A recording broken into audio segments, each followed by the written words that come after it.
Israel America ವಿರುದ್ಧ ಸಿಡಿದೆದ್ದಿದೆ Iran. ತೈಲ ಸಾಗಣೆಯ ಜಲಸಂಧಿಯನ್ನೇ ಇರಾನ್ಗೀಗ ಬ್ರಹ್ಮಾಸ್ತ್ರವಾಗಿದೆ. Hormuz ಜಲಸಂಧಿ ಮೇಲೆ ಇರಾನ್ ಹದ್ದಿನ ಕಣ್ಣಿಟ್ಟಿದೆ.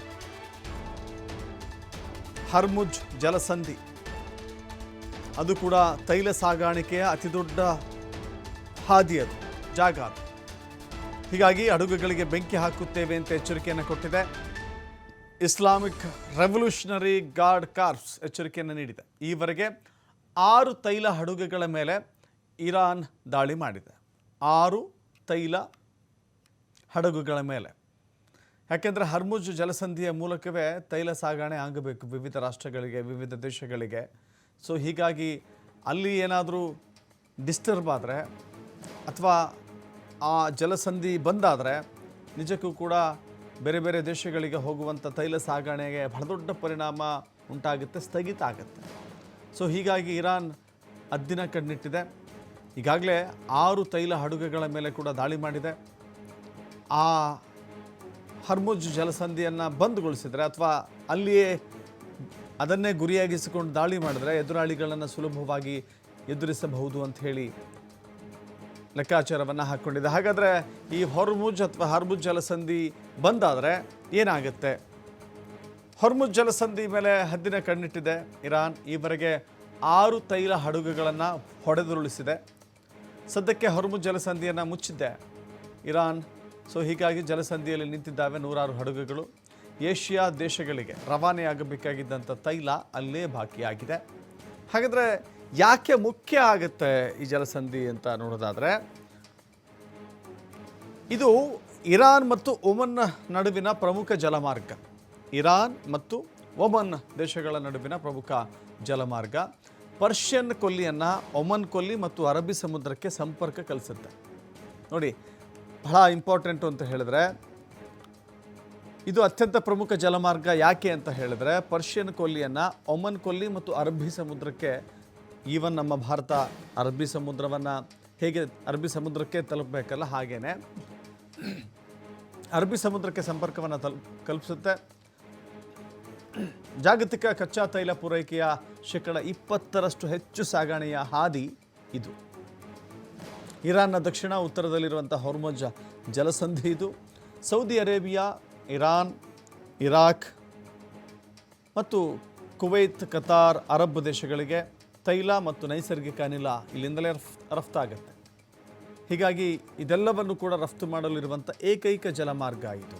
ಇನ್ನು ಒಂದು ವೇಳೆ ಹೊರ್ಮುಜ್ ಜಲಸಂಧಿ ಬಂದಾದರೆ ಪೆಟ್ರೋಲ್ ಬೆಲೆ ಜಾಸ್ತಿ ಆಗುತ್ತಾ? ಹೌದು, ಪೆಟ್ರೋಲ್ ಬೆಲೆ ಖಂಡಿತವಾಗೂ ಜಾಸ್ತಿ ಆಗುತ್ತೆ. ಎಷ್ಟು ಅಂದರೆ, ಭಾರತ 90% ಕಚ್ಚಾ ತೈಲ ಮತ್ತು ಅನಿಲವನ್ನು ಆಮದು ಮಾಡಿಕೊಳ್ಳುತ್ತೆ ಇದೇ ಜಾಗದಿಂದ, ಇದೇ ಜಲಸಂಧಿಯಿಂದ. ಮಿಲಿಯನ್ ಗಟ್ಟಲೆ ಬ್ಯಾರಲ್ನಷ್ಟು ಕಚ್ಚಾ ತೈಲ ಪ್ರತಿನಿತ್ಯವೂ ಕೂಡ ಆಮದಾಗುತ್ತೆ. ಕುವೈತ್, ಸೌದಿ ಅರೇಬಿಯಾ, ಇರಾಕ್ ಮತ್ತು UAEಯಿಂದ ಆಮದಾಗುತ್ತೆ. ಇದೆಲ್ಲವೂ ಕೂಡ ಹರ್ಮುಜ್ ಜಲಸಂಧಿಯ ಮೂಲಕವೇ ಆಗುತ್ತೆ. ಭಾರತಕ್ಕೆ ಸರಬರಾಜಾಗುವಂಥ ಪ್ರಮುಖ ಮಾರ್ಗ ಈ ಹರ್ಮುಜ್ ಜಲಸಂಧಿ. ಬಂದ್ ಮಾಡಿದ್ರೆ ಕಚ್ಚಾ ತೈಲ ಬೆಲೆಯಲ್ಲಿ ಭಾರಿ ಏರಿಕೆ ಆಗುತ್ತೆ. ಕಚ್ಚಾ ತೈಲದ ಬೆಲೆ ಬ್ಯಾರಲ್ಗೆ $100, ಬ್ಯಾರಲ್ಗೆ $100 ಜಾಸ್ತಿ ಆಗುತ್ತೆ. ಸೊ ಹೀಗಾಗಿ ಬೆಲೆ ಜಾಸ್ತಿ ಆಗುತ್ತೆ. ಭಾರತದಲ್ಲಿ ಪೆಟ್ರೋಲ್, ಡೀಸೆಲ್ ಬೆಲೆ ತುಟ್ಟಿ ಆಗುತ್ತೆ.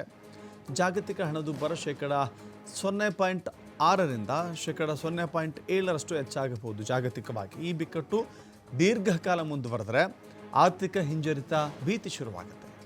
ಯುದ್ಧದ ಎಫೆಕ್ಟ್ ಹೆಂಗಿರುತ್ತೆ ಅಂತ ಹೇಳಿದ್ರೆ, ಇಡೀ ಜಾಗತಿಕ ಮಟ್ಟದಲ್ಲಿ ಆರ್ಥಿಕತೆಯ ಮೇಲೆ ಪರಿಣಾಮವನ್ನು ಬೀರುತ್ತೆ. ಜೊತೆಗೆ 39 ಕಿಲೋಮೀಟರ್ ಉದ್ದದ ಪರ್ಷಿಯನ್ ಗಲ್ಫ್ ಇದು ಜಲಸಂಧಿ, ಇದು ನೋಡ್ತಾ ಇದ್ದೀರಿ.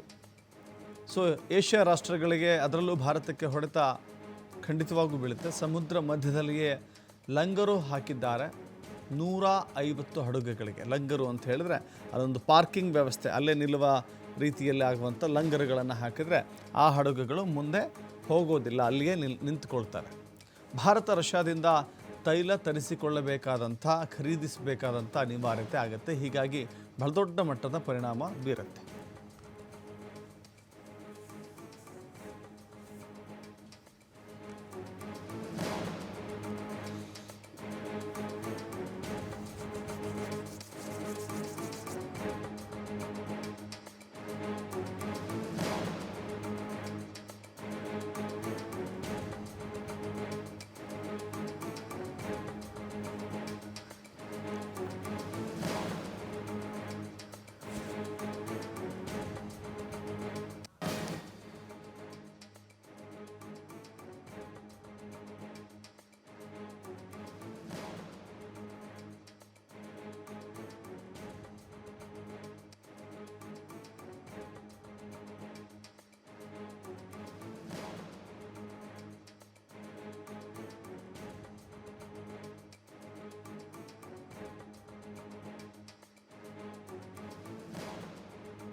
ನೋಡ್ತಾ ಇದ್ದೀವಿ, ಯುದ್ಧಗಳು ಯಾವ ದೇಶಕ್ಕೂ ಕೂಡ ಒಳಿತನ್ನು ಉಂಟು ಮಾಡೋದಿಲ್ಲ. ಯುದ್ಧಗಳು ಯಾವಾಗಲೂ ಕೂಡ ವಿನಾಶವನ್ನೇ ತರುತ್ತೆ, ವಿಧ್ವಂಸ ಮಾಡುತ್ತೆ. ವಿನಾಶಕ್ಕೆ ನಾವು ಹತ್ತಿರಕ್ಕೆ ಹೋಗಿ ನಿಂತ್ಕೊಳ್ತೇವೆ. ಅದು ಕೂಡ ಬಹಳ ದೊಡ್ಡ ಪರಿಣಾಮವನ್ನು ಅನೇಕ ರಾಷ್ಟ್ರಗಳ ಮೇಲೆ, ಆರ್ಥಿಕತೆಯ ಮೇಲೆ ಬೀರುತ್ತೆ. ಯಾಕಂದರೆ ಎಲ್ಲ ರಾಷ್ಟ್ರಗಳು ಒಂದು ದೇಶ ಅಂತ ಹೇಳಿದರೆ ಆ ದೇಶ ಅನೇಕ ಕಾರಣಗಳಿಗಾಗಿ ಬೇರೆ ಬೇರೆ ದೇಶಗಳ ಮೇಲೆ ಅವಲಂಬಿತವಾಗಿರಬೇಕಾಗುತ್ತೆ.